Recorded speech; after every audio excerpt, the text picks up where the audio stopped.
और इसकी समस्या का समाधान किया। तो आप जानिए कि जब पशु को सीमेन दिया जाता है और पशु कंसीव करती है तो कंसीव करने के बाद यूट्रस का आकार बढ़ने लगता है, क्योंकि फीटस उसमें तैयार होता है। तो यूट्रस के बाहर से रूमेन दब जाता है। जब रूमेन दबता है तो पशु रिक्वायरमेंट के अनुसार भोजन नहीं ले पाते, इसके कारण कमज़ोर हो जाती है, कैल्शियम प्रचुर मात्रा में शरीर में अवेलेबल नहीं हो पाता है। तो बच्चा देने के बाद ये शिकायत आता है, क्योंकि ओस्टियोक्लास्ट की प्रक्रिया स्टार्ट होती है। ओस्टियोक्लास्ट यानी जो जमा किया हुआ चीज़, जैसे होता है ना कि आप बैंक में पैसा जमा किए हुए और उसी को निकाल के खा रहे हो तो ख़त्म होगा है ना, तो इस कारण से तो ओस्टियोक्लास्ट की प्रक्रिया को ओस्टियोब्लास्ट में तब्दील करना है, यानी ज़्यादा से ज़्यादा कैल्शियम अवेलेबल करना है उसमें जिसमें पशु बच्चा दे रही है। तो उसके लिए बहुत बेहतरीन चीज़ है, उसका नाम है जेलमिस्केल जेल। जेलमिस्केल जेल में आयोनिक कैल्शियम होता है। आयोनिक कैल्शियम याद रखें, इसको प्रोटीन से कभी किसी तरह का दोस्ती नहीं होता है। आयोनिक कैल्शियम प्रोटीन से कभी कोई दोस्ती नहीं रखता है। आयोनिक कैल्शियम जैसे ही आप पिलाते हैं पशु डायरेक्ट ब्लड में मिलता है, ब्लड में मिल करके कैल्शियम को बढ़ाना शुरू कर देता है। ये होता है आयोनिक कैल्शियम।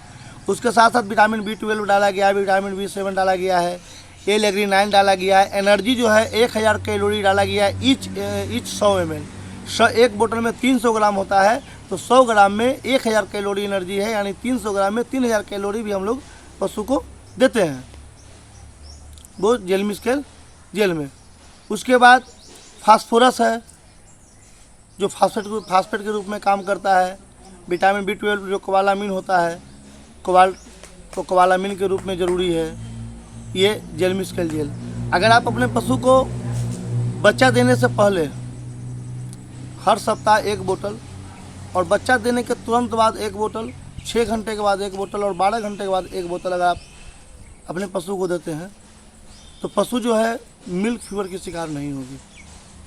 और अभी तो कुछ परेशानियां ऐसा भी है कि गाय का थन का विकास तो सही था, अब बच्चा दिया दूध जो है सही नहीं दे पा रही है।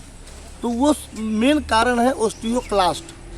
अगर शरीर में ओस्टियोक्लास्ट की प्रक्रिया जारी रहेगी तो आप किसी भी तरह का सुख पशुधन से नहीं ले सकते हैं। तो उसको ओस्टियोब्लास्ट में तब्दील करें और जेलमिस्केल जेल पिलाएं अपने पशु को।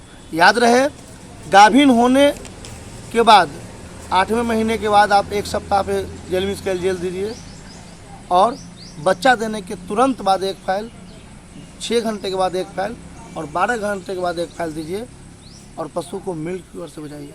बचाएंगे ना आप लोग भाई? हमें आशा है कि ज़रूर हमारे बातों को, हमारे सुझाव को एक बार आप लोग यूज करेंगे और जिस दिन आप इन्हें यूज किया ना, हमारी दोस्ती और बहुत मजबूत हो जाएगी। और ऐसे ही नई नई जानकारियाँ के साथ आपके साथ आते रहेंगे। तब तक के लिए पशुधन सेवा में धन्यवाद।